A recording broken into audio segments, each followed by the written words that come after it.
Gente, esse é o nosso momento, segundo às 18, graça e paz, que Deus permaneça conosco. Estamos aqui ao ar livre, debaixo de uma mangueira, agradecendo a Deus pela natureza, pelo seu grande cuidado com a gente e a revelação da sua benignidade e da sua misericórdia. Hoje eu amanheci raciocinando sobre um assunto muito interessante da palavra de Deus e que biblicamente deve permear e conduzir a nossa vida. Eu quero trazer para a sua meditação, para a nossa meditação nesse momento de segunda às 18, para a gente ponderar a nossa vida e atribuir a Deus toda a honra, glória, louvor e exaltação, porque Paulo, escrevendo aos Romanos, no capítulo 11, versículo 33 a 36, ele diz: ó profundidade das riquezas, tanto da sabedoria como da ciência de Deus, quão insondáveis são os seus juízos e quão inescrutáveis os seus caminhos, pois quem conheceu a mente do Senhor? Ou quem foi o seu conselheiro? Ou ainda, quem a ele deu primeiro para que ele seja recompensado? Aí Paulo conclui o louvor dizendo: porque dele e por ele e para ele são todas as coisas, glória, pois, a ele eternamente. Amém. Então eu quero falar um pouquinho sobre vaidade versus humildade.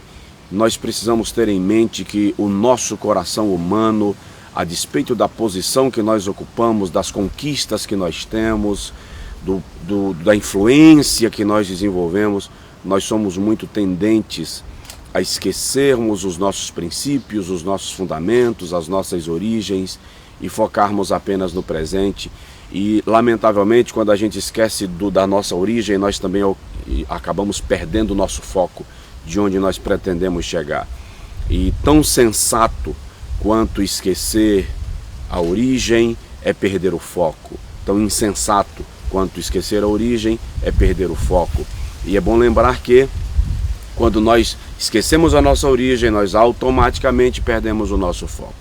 Provérbios capítulo de número 15, versículo 33, diz que adiante da honra vai a humildade.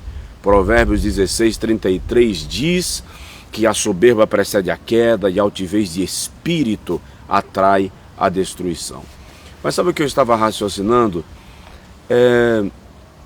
Humildade não é muito pertinente à natureza humana, assim quanto o orgulho o é.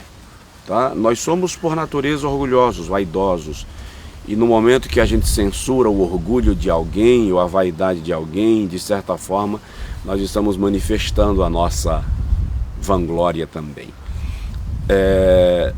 Tomás de Aquino, o grande filósofo, dizia que a vaidade era um pecado que deveria ser tratado separadamente de todos os outros pecados. Embora a tradição católica tenha unificado vanglória, exaltação, soberba, orgulho e vaidade num só pacote de interpretações, Aquino entendia que a vaidade ou que a soberba deveria ser tratada de maneira separada, porque ela é mais agressiva do que os outros pecados.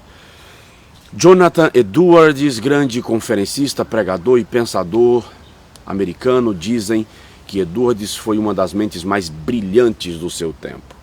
Ele dizia que a soberba era como uma casca de cebola.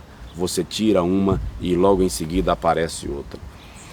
Mas o que eu estava refletindo hoje pela manhã é que muitas vezes até a nossa humildade é uma manifestação de soberba, é uma tentativa de provar para os outros que nós somos mais humildes, mais parecidos com Jesus do que o irmão, do que a irmã. Então esse é um campo de conduta bastante melindroso, bastante sensível. Você já parou para analisar, por exemplo, que na melhor das hipóteses nós temos 80 anos de vida e o que passar disso é cansaço e enfado?